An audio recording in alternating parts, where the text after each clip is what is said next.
तो क्या आपको प्यार हुआ है? और पढ़ाई के दौरान प्यार को कैसे हैंडल करते हैं, इसके बारे में कुछ बातें करते हैं। हम सब यंग हैं और प्यार एक नेचुरल फिनोमेना है। मतलब बहुत लोग ऐसे बोलने की कोशिश करते हैं प्यार हो गया। प्यार होना इज़ नेचुरल, वो कोई गुनाह नहीं है। और पढ़ाई लिखाई यंग एज में ये सारी चीज़ें होती हैं, लेकिन हम में से ज़्यादातर लोग इसके बारे में बातें नहीं करते, क्योंकि सोसाइटी हमें बहुत बार दिखाती है कि नफ़रत करना बहुत अच्छा है, बहुत कॉमन है, लेकिन प्यार करना गुनाह है। ऐसा कुछ नहीं है। लव बहुत इंपॉर्टेंट है। जिन बच्चों को बचपन में मम्मी पापा से प्यार नहीं मिलता वो भी अलग बिहेव करते हैं। जिन लोग को यंग टाइम पे प्यार नहीं मिलता वो भी बुढ़ापे में अलग बिहेव करते हैं। तो आज हम लोग प्यार के बारे में बातें करने वाले हैं। पढ़ाई लिखाई के दौरान जो प्यार वाली चीज़ें होती हैं उससे कैसे बचते हैं। नहीं, बचने के बारे में बातें नहीं करूंगा, मैं बताने वाला हूँ उसको कैसे हैंडल करते हैं। बचना क्यों है, मैं बहुत बार ये चीज़ें बोलता हूँ, बहुत लोग इसको अलग तरीके से लेते हैं।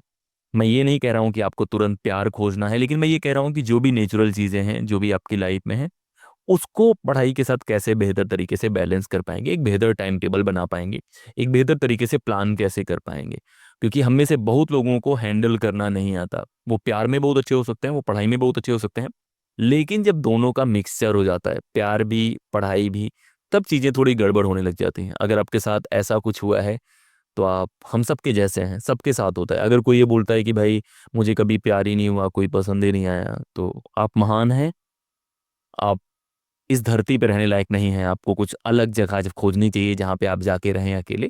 तो प्यार नेचुरल है, पहली बात ये है। पढ़ाई नेचुरल नहीं है। मतलब पढ़ाई बहुत बार हम लोग को लगता है कि जब ह्यूमन इवॉल्व हुआ होगा तो पहले प्यार आया होगा फिर पढ़ाई आया होगा। ये तो मैं फनी की, ये सब मैं मजाक के लिए कह रहा हूँ। मतलब उस पर नहीं जाते हैं, हिस्टोरिकल नहीं जाते हैं। बस समझने की कोशिश करते हैं कि प्यार में क्या होता है, पढ़ाई में क्या होता है। देखो, पढ़ाई बहुत बार आप इसलिए करते हैं क्योंकि आपको नौकरी चाहिए। पढ़ाई बहुत बार आप इसलिए करते हैं क्योंकि आपको अच्छा लगता है। लेकिन प्यार कभी आप मजबूरी में नहीं करते। मतलब मुश्किल ही होगा, कोई बेवकूफ़ी होगा जो प्यार मजबूरी में कर रहे हैं। ज़्यादातर लोग प्यार इसलिए करते हैं क्योंकि वो चाहते हैं, उनके अंदर से आता है। तो किसी भी दिन अगर इंसान को प्यार और पढ़ाई के बीच में चुनने का मौका मिले, उसको नहीं चुनना चाहिए। मतलब आप बेरोजगार भी रहेंगे तब भी दिक्कत है। तो पहली बात जो आपको पता होनी चाहिए कि प्यार भी नेचुरल है, पढ़ाई भी इंपॉर्टेंट पार्ट है, दोनों इंपॉर्टेंट है। तो दोनों को बैलेंस कैसे करते हैं उसके बारे में पता करते हैं। देखो, हम सब यंग हैं। मतलब यंग एज में ये सारी चीज़ें लाजमी हैं। स्कूल टाइम पे जैसे भी आप 18+ होने लग जाते हैं, लीगलिटी भी ध्यान में रखना है। कॉलेज में आते हैं और कोई भी बच्चा जो कॉलेज में पढ़ता है, कोचिंग में पढ़ता है, लाइब्रेरी रीडिंग रूम में पढ़ता है, लोग देखते हैं तो उसमें अट्रैक्शन भी होता है, प्यार भी होता है।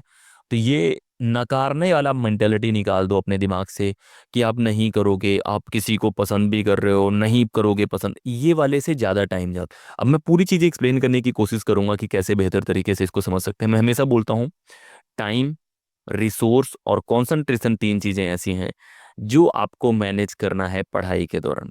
अगर ये तीन चीज़ें आपने मैनेज कर ली, टाइम, रिसोर्स मतलब पैसा, और भी जो चीज़ें हैं, और तीसरा है आपका फोकस, ये तीन चीज़ें अगर आपने मैनेज कर ली तो आप कोई भी एग्जाम निकाल सकते। अब प्यार जो है इन तीनों चीज़ों को डेंजर में डाल देता है। अब तीनों चीज़ों को प्यार के साथ कैसे बैलेंस करेंगे उसकी कहानी लेने की कोशिश करते हैं। मान लेते हैं मेरा एक दोस्त है, दोस्त का नाम दे देते हैं एक्स, और एक दूसरा दोस्त है वाई। एक्स केवल पढ़ाई करता है, सुबह से लेकर रात तक उसका टाइम जो होता है पढ़ाई के लिए जाता है, उसका रिसोर्स जो है वो पढ़ाई के लिए जाता है, और उसका जो फोकस है पूरा पढ़ाई पढ़ाई पढ़ाई पढ़ाई रहता है। मंडे टू सैटरडे संडे पूरे टाइम वो पढ़ता रहता है। दूसरी टाइप वाई है। वाई आजकल पढ़ाई भी करता है लेकिन प्यार में भी है। तो वो पढ़ता भी है और जिससे भी प्यार कर रहा है उसको टाइम भी देने की कोशिश करता है। उसका कुछ टाइम जाता है पढ़ाई में, कुछ टाइम प्यार में जाता है, कुछ रिसोर्स पढ़ाई में जाता है, कुछ रिसोर्स कॉफ़ी और बाकी जगह जाता है, और कुछ फोकस उसका पढ़ाई में जाता है, कुछ फोकस कहीं और जाता है। अगर मैं सीधे आपसे पूछूं कि इनमें से ज़्यादा बेहतर पढ़ाई में कौन कर पाएगा, आपका जवाब होगा एक्स कर पाएगा, क्योंकि वो पूरा टाइम पढ़ाई को दे रहा है। लेकिन मैं अगर आपको बताऊं कि अगर वाई ने सही तरीके से मैनेज करा तो ज़्यादा चांस है कि वाई ज़्यादा अच्छा परफॉर्म करेगा। उसका रीज़न बताने की कोशिश करता हूं कि पढ़ाई के दौरान अगर आप प्यार में भी हैं और अगर उसको सही से यूज़ करते हैं, वो बहुत इफ़िशियंट हो सकता है। रीज़न ये है कि जब भी आप पढ़ाई कर रहे होते हैं तो पढ़ाई के दौरान क्या होता है कि डिफ़ॉल्ट मोड हम बहुत बार नहीं पढ़ना चाहते, बहुत बार बोर हो जाते हैं, मोटिवेशन लैक करते हैं, डिसिप्लिन लैक करते हैं। कुछ लोग होंगे जिनके अंदर डिसिप्लिन होगा, लेकिन प्यार आने की वजह से ज़िंदगी में एक कलर आ जाता है। मतलब आप पढ़ाई करके 3-4 घंटे पढ़ के आए हैं, थक गए हैं, थोड़ा सा बात कर ली 5 मिनट, आपका ब्रेन रीवायर हो जाता है। और ये बहुत इंपॉर्टेंट है। लेकिन रीवायर तब होगा जब आप पढ़ाई का जो 3 घंटा था उसके बाद 3 घंटे बात ना करें। अगर आप 10 मिनट, 15 मिनट, 20 मिनट बात करके ब्रेक ले लेते हैं तो बहुत अच्छा हो सकता है। कहने का मतलब ये नहीं है कि मैं एक साइड ले रहा हूँ कौन बेहतर कर पाएगा। कहने का मतलब है कि आपको चीज़ों को स्ट्रैटेजिक तौर पे देखना है। भाई प्लानिंग कर रहे हो ना आप, तो प्लान कैसे करोगे? अब जब टाइम मैनेजमेंट के बारे में बातें आएंगी कि आपको रिलेशनशिप भी है, आपका पढ़ाई भी है, तो सबसे पहला टाइम मैनेजमेंट के बारे में बातें करते हैं। देखो टाइम लिमिटेड है, वो नहीं बढ़ा पाओगे। मतलब सपने उपने में मिलना इज डिफरेंट, लेकिन सपने वाला टाइम आप काउंट नहीं करते हैं। तो पढ़ाई और उसके लिए जो टाइम है वो मैनेज करने की कोशिश करते हैं। पहला रूल ये है कि जो भी सबसे प्रोडक्टिव टाइम है वो पढ़ाई को देना है। जो सबसे कम प्रोडक्टिव टाइम है वो प्यार को देना है। मैं ऐसा क्यों कहता हूँ, उसका रीज़न ये है कि देखो, अगर आप पढ़ाई से प्यार करते हो तब भी और नहीं करते हो तब भी, अगर जो सबसे पीक वाला ब्रेन है, जहाँ पे आपका फोकस बहुत अच्छा है, बेस्ट टाइम है, सुबह वाला टाइम है, वो आप पढ़ाई को देते हो, आप रिवाइज करते हो, आपको चीज़ें बहुत अच्छी याद होगी। अब इसी का अपोजिट है कि जो सबसे वर्स्ट टाइम है, जो आपको खराब लगता है, यार पढ़ाई का मन नहीं करता, वो वाला टाइम आप अपने प्यार को दे सकते हैं। रीजन ये है कि एक टाइम है जो बेस्ट टाइम है, इसलिए आप पढ़ाई कर रहे हो, उसमें आपको मजा आ रहा है। अब वो प्यार ही कैसा है जो आपके बुरे वक्त को अच्छा वक्त ना बना दे। तो मान लीजिए आप सुबह 5-6 घंटे पढ़ते हैं, शाम को आप थक जाते हैं, आपका कुछ मन नहीं करता पढ़ने का, आप वॉक करने जाइए। वॉक भी हो जाएगी लगभग आधे घंटे की, फोन पे रहिए, बात कीजिए, आपका ब्रेन भी क्लीन हो जाएगा, आपको मजा आएगी, अलग जगह फोकस कर पाएंगे। तो टाइम मैनेजमेंट में सिंपल गेम यही है कि जो सबसे प्रोडक्टिव है वो आपको देना है पढ़ाई को, जो कम प्रोडक्टिव है वो टाइम प्यार को देना है। इसका मतलब ये नहीं कि प्यार कम वैल्यूएबल है, ये प्यार का स्ट्रेटेजिक यूज है कि किसी इंसान से आप कभी भी बात करें अच्छा लगता है, आप सपने में बात करें तब भी अच्छा लगता है, आप फोन पे बात करें तब भी अच्छा लगता है, सामने बैठ के बात करें तब भी अच्छा लगता है। तो क्यों ना वो टाइम उसको दें जहाँ पे हमें फोकस की जरूरत ही नहीं है। और अगर बहुत फोकस वाला टाइम दे दोगे तो पढ़ाई दिमाग में आती रहेगी, नहीं यार पढ़ाई भी करनी, पढ़ाई भी करनी। उससे अच्छा है वो टाइम दो जो पढ़ाई के लिए यूज ही नहीं कर रहे हो। तो उस तरह से टाइम डिवाइड करो। इसको थोड़ा फनी वे में मैंने बोला है, लेकिन इसको उसी तरह से लेने की कोशिश करना। बहुत बार आप सुबह बात कर सकते हैं 5 मिनट, कोई दिक्कत नहीं है। मतलब बहुत लोग आके बोलो भैया आपने तो मेरा ब्रेकअप करा दिया, ये सब मैं रिस्पॉन्सिबिलिटी नहीं लूंगा, ठीक है। मैं सिर्फ स्ट्रेटेजिक प्लानिंग के बारे में बोल रहा हूँ कि टाइम इंपॉर्टेंट है, टाइम को डिवाइड करो। अल्ट्रेडियन रिदम करके एक कॉन्सेप्ट होता है कि आपका ब्रेन हमेशा एक जैसा काम नहीं करता, कभी वो पीक पे होता है फिर डाउन जाता है। तो जो डाउन वाला पार्ट है उसमें आप यूज कर सकते हैं। एक टेक्निक होती है पोमोडोरो, 25 मिनट पढ़ाई करना है, फिर 5 मिनट का ब्रेक लेना है, 25 मिनट पढ़ाई करना है, ब्रेक लेना है। उसके बारे में मैंने बहुत डिटेल से बताया है, उसको जाके देख लेना यार। और उसमें यह है कि चार आपने 25-25 मिनट का ब्लॉक ले लिया, पढ़ाई कर लिया, अब 2 घंटे की लगभग आपकी पढ़ाई हो गई है, बढ़िया वाली अच्छी वाली। अब 10 मिनट चाय पीने चले जाइए किसी के साथ, 15 मिनट चाय पीने चले जाइए, आपका ब्रेन फिर से रीवायर हो जाएगा, आपका ब्रेन फिर से जीरो पे आ जाएगा, फिर पढ़ने का मन करेगा। ये होता है स्ट्रेटजिक ब्रेक। लेकिन इसका उल्टा भी हो जाता है, सुबह सुबह गए लाइब्रेरी, बैग रखा, और बैग रखने के साथ चाय पीने चलोगे, और चाय पीने चलोगे के चक्कर में 2 घंटे आपने लगा दिए। आपने जो आपका बेस्ट टाइम था वो आपने उस काम में लगाया जो प्रोडक्टिव था ही नहीं। तो इस तरह से नहीं करना, स्ट्रैटेजिक तरीके से इस्तेमाल करो टाइम का, आप बहुत अच्छा कर जाओगे और बहुत तरीके से मैनेज कर पाओगे इन चीज़ों को। इसके और भी तरीके हैं, जो छोटी छोटी बातें हैं जो मैं बताता हूँ आपको, कि बहुत बार नोट्स बनाते हुए आप कॉल पे बात कर सकते हैं। थोड़ा रिस्की है, बहुत बार लोग गुस्सा हो जाते हैं कि तुम मेरे ऊपर फोकस नहीं कर रहे हो, लेकिन यार पढ़ाई और वो मैनेज करने के दौरान थोड़ा बहुत करना पड़ता है। बहुत बार वॉक करते हुए आप बात करना पसंद करें। कुछ काम करते करते मल्टीटास्किंग सीख सकते हैं, क्योंकि कुछ लोग होते हैं जो बहुत टाइम डिमांड करते हैं, तुम मुझे वक्त नहीं देते इसलिए मैं किसी और को वक्त दूंगा। तो वो सब रहता है, मतलब लाइफ में ये सब सारी चीज़ें चलती रहती हैं। तो टाइम मैनेजमेंट सही से करो, उसका सिंपल है, एक अल्टरनेट रिदम वाला बनाओ कि आप मोस्ट प्रोडक्टिव कम हो, उसमें से टाइम निकालने की कोशिश करो, और फ्लेक्सिबल रहो, ठीक है। मैं ये कहने की कोशिश नहीं कर रहा हूँ कि सुबह बात नहीं करनी, बीच में बात नहीं करनी, मैं कह रहा हूँ स्ट्रैटेजिक रहो, दिमाग लगा के बात करो। पता लगे कल मेरे पास आ रहे हो कि भैया आपने ऐसे बोला था, मैंने ऐसे करा, मेरे ब्रेकअप हो गया, वो किसी और से बात कर रही है, ऐसे ऐसे, ये सब मैं नहीं सुनूंगा, ठीक है। ये मेरी रिस्पॉन्सिबिलिटी नहीं है, वो आपकी रिस्पॉन्सिबिलिटी है। लेकिन कहने का मतलब यही है कि आप लोगों को प्यार करते हैं तो उनसे बात करके आपको अच्छा लगता है, तो आप कभी भी बात करेंगे आपको अच्छा लगेगा। तो आप उस टाइम पे बात कीजिए जिस टाइम पे आप पढ़ाई नहीं कर रहे हैं या जो बहुत प्रोडक्टिव नहीं है। आप अलग अलग वक्त में जा सकते हैं, वो आपका जोन है। मैं हर चीज़ नहीं सिखाऊंगा क्योंकि मैं लव गुरु नहीं हूँ। मतलब कभी मौका मिलेगा तो मैं बन जाऊंगा, लेकिन वो काम मैं शौक के लिए करता हूँ, पैसे के लिए नहीं। तो आगे अब बात करते हैं रिसोर्स मैनेजमेंट के बारे में। पैसा बहुत इंपॉर्टेंट है। रिसोर्स मतलब सिर्फ पैसा नहीं, बहुत तरह की चीज़ें होती हैं जो रिसोर्स में काउंट करते हैं। अब इस स्टेज पे जब आप पढ़ाई लिखाई कर रहे होंगे, कुछ बच्चे स्कूल वाले भी होंगे, कुछ बच्चे कॉलेज वाले होंगे, कुछ उसके बाद वाले होंगे। देखो कोई बोलेगा कि अनलिमिटेड पैसा, ऐसा नहीं है। आपको मंथली पेरेंट्स से लेना पड़ता होगा या आप खुद भी अर्न करते होंगे, तो बजट मैनेज करना बहुत इंपॉर्टेंट है। जो भी रिसोर्सेस हैं वो मैनेज करना बहुत इंपॉर्टेंट है। टाइम भी एक रिसोर्स है, और रिसोर्सेज को मैनेज करने का सिंपल तरीका है कि एक ऐसा पार्टनर चुनने की कोशिश करो जो आपको आपके रास्ते पे आगे ले जाने की कोशिश करे। मतलब अगर आप मार्केट में गए हो और सामने वाले को लग रहा है कि आपको एक किताब की ज़रूरत है, और सामने वाले को एक सामान चाहिए जो उसके ऐसे ही खुश होने के लिए, कॉफ़ी पीने के लिए चाहिए, कोई ऐसा इंसान चुनना जो अपनी कॉफी को साइड में रख के आपको किताब दिलवाने की कोशिश करे कि तुम किताब ले लो। लाइफ में ग्रोथ पे फोकस करो, क्योंकि वो इन्वेस्टमेंट है। आप किताब पे लाओगे, पढ़ोगे, ग्रो करोगे। मैंने बोला कि शौक पूरे मत करो। जब आपके पास पैसे हों, ज्यादा पैसे हैं, ज्यादा रिसोर्स है, आप बिल्कुल पूरे करो। लेकिन जब आपको सिर्फ लेकिन जब आपको चूज करना है कि भाई आज मेरे पास इतना पैसा है, या तो मैं कॉफी पिला पाऊंगा या तो मैं किताब ले पाऊंगा, तो कोशिश करो कि किताब पे फोकस करो, और ऐसा पार्टनर चुनने की कोशिश करो जो इस तरह की थिंकिंग रखता हो। बहुत बार बच्चे क्या मिस्टेक करते हैं, उनको लगता है कि सामने वाले को पूरे टाइम खुश करके खुश रखना है। नहीं मेरे दोस्त, अगर कोई इंसान आपकी लाइफ में ऐसा है जिसको आपको हर दिन खुश करना पड़ रहा है, हर दिन उसको मनाना पड़ रहा है, हर दिन गिफ्ट करना पड़ रहा है, तो वो आपके पास नहीं है, वो गिफ्ट की वजह से आपके साथ है। तो बॉन्ड ऐसा बनाओ जहाँ पे लोग आपकी पर्सनालिटी को रिस्पेक्ट कर रहे हैं, आपकी प्रियोरिटी को रिस्पेक्ट कर रहे हैं, आपके गोल को रिस्पेक्ट कर रहे हैं, और सामने वाले के गोल को भी रिस्पेक्ट करो। मतलब ये नहीं कि यार मुझे किताब चाहिए, मुझे पढ़ाई करनी है, सामने वाले का ब्लॉगिंग का शौक है, सामने वाला फैशन में रखता है, उसकी भी मदद करने की कोशिश करो, साथ में ग्रो करने की कोशिश करो।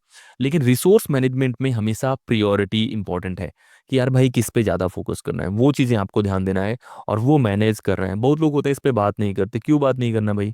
अगर आपको ऑप्शन मिल रहे हैं कि ये काम करना है, ये काम करना है, उसके ऊपर बात करो। मतलब एक अच्छा रिलेशनशिप है, एक अच्छा प्यार वह है जहाँ पे आप बात कर पाते हैं और साथ में स्ट्रगल करते हैं।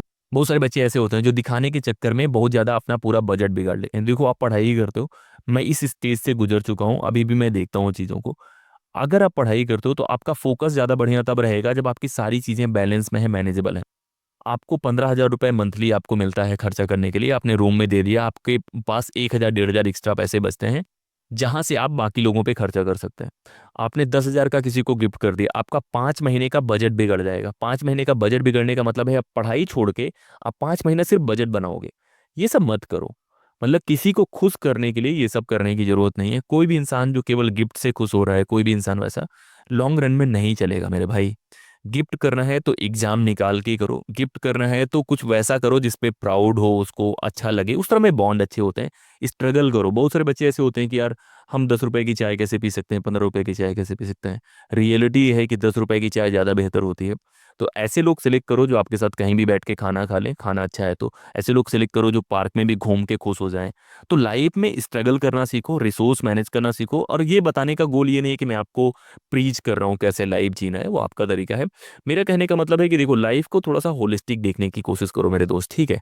मतलब आप अपने पेरेंट्स के लिए भी जिंदगी जीना है, आपको उनके भी गोल हैं, अपने भाइयों के लिए भी करना है।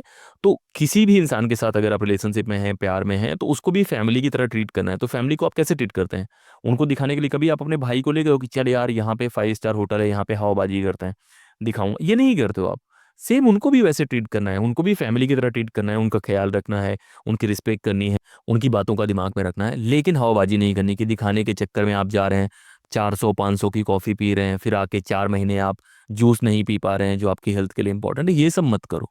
अच्छे से रहो, रिसोर्स मैनेज करो। प्यार मोहब्बत में और भी चीज़ें होती हैं। लिखना होता है, शायरी लिखना होता है, प्यार में कुछ बोलना होता है, घूमना होता है, पढ़ाई करनी होती है, कोई राइटर को लेके आना होता है, गिफ्ट करना होता है, किताबें गिफ्ट, ये सब होता है भाई। कूल तरीके से बनाओ। आप लोग पढ़ाई लिखाई करने वाले बच्चे हो तो उस तरह से करने की कोशिश करो। ये तो रिसोर्स मैनेजमेंट के बारे में बातें होगी। अगर किसी को और डिटेल से बातें करनी है तो मेरे पास आ जाना। मैं ये रिसोर्स मैनेजमेंट वाला बहुत अच्छे से कर पाता हूँ, और उसके लिए बहुत बार सामने वाले को आपको कन्विंस भी करना पड़ेगा।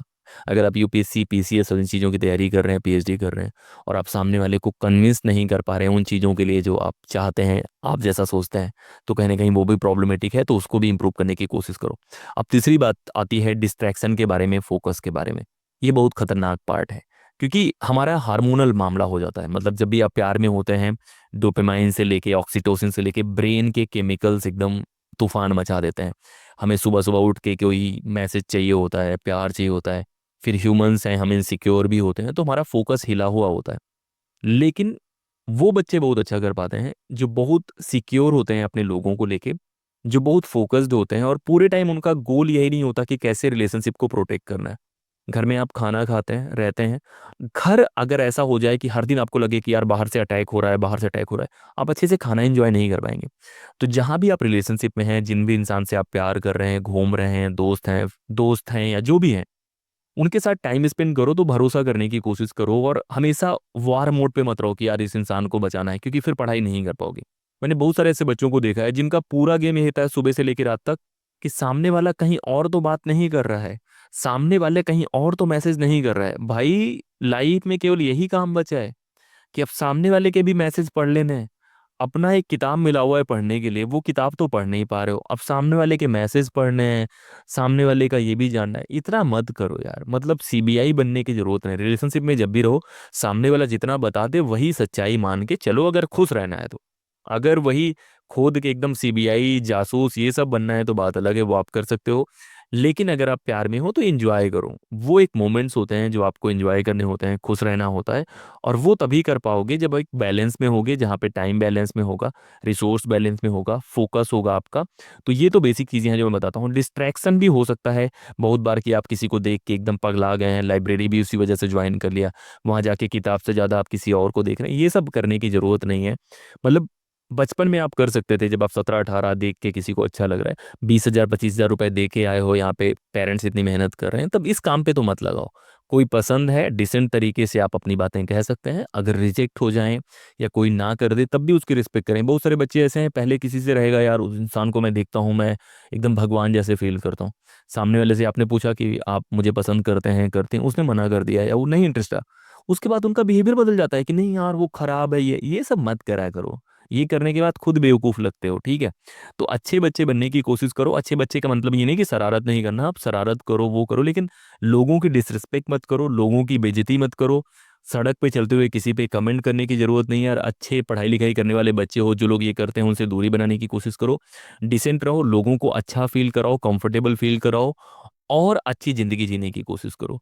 प्यार नेचुरल है, लोगों की रिस्पेक्ट नेचुरल है, नफरत नेचुरल नहीं है। नफरत करने की जरूरत नहीं है, लोगों को परेशान करने की जरूरत नहीं है। और टॉक्सिक ना तो बॉयफ्रेंड बनो ना गर्लफ्रेंड बनो, कि लोगों की जिंदगी में ऐसे कर दिया है कि सामने वाला भगवान से प्रे कर रहा है कि भगवान ही मेरी जिंदगी में आया कैसा था।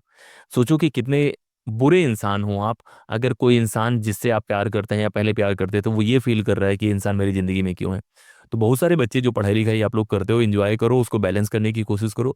बहुत सारी बातें जो मैंने बोलने की कोशिश करी है, लाइट मोमेंट में बोलने की कोशिश करी है। तो किसी का अगर ईगो हर्ट होता है तो ज़्यादा ईगो हर्ट मत करो, ठीक है। प्यार मोहब्बत की बातें कर रहा हूँ, ईगो हर्ट तो होगा। तो इस तरह की बातें हम लोग करते रहेंगे लगातार। इस तरह के मुद्दों पे हम बात करेंगे जहाँ पे बहुत छोटी छोटी बातों पे हम बातें कर सकते हैं। आप अपने सवाल भेज सकते हैं प्यार के बारे में, रिलेशनशिप के बारे में, इन चीज़ों को कैसे मैनेज करते हैं उसके बारे में। और आपको कमेंट करके बताना है कि वो कौन इंसान है जिससे आप मोहब्बत करते हैं या आपको पसंद है, या जिसकी वजह से पढ़ाई बेहतर हुई है, खराब हुई है। आप कमेंट करके अपनी कहानी जरूर बताना। और हम लोग एक कहानी सीरीज में इस तरह की लव स्टोरीज और चीज़ें लाने वाले हैं, क्योंकि मैं वैसा टीचर नहीं बनना चाहता जो आपको बोले कि आपको प्यार नहीं करना है, या आपको ये सब मेरे से नहीं होता, ये सब होना चाहिए। नेचुरली मुझे वो बच्चे बहुत अच्छे लगते हैं जो प्यार करते हैं, जो पढ़ाई करते हैं, जो लोगों की रिस्पेक्ट करते हैं, लोगों से डिसेंट तरीके से बातें करते हैं। और अधिकतम उन लोगों को काफ़ी आसानी से प्यार मिल जाता है जिनके पास शब्द होते हैं, जो अच्छे से बात करना चाहते हैं। जो लोग बदतमीजी करते हैं, जो लोग गाली गलौज करते हैं, उनको प्यार नहीं मिलता है। तो अगर आप गाली गलौज करने वाले हैं, वो सब करने वाले हैं, तो उससे दूर रहो और अपनी कहानी बताओ कि आपको किससे प्यार हुआ है, कब प्यार हुआ है। और उस इंसान का नाम लेने की कोशिश करो। पूरा एड्रेस डालने की जरूरत नहीं कि उसको आप रिवील कर दो, लेकिन कुछ हिंट दे के आप बिक सकते हो। इस वीडियो में इतना ही, लगातार बने रहो। जय हिंद।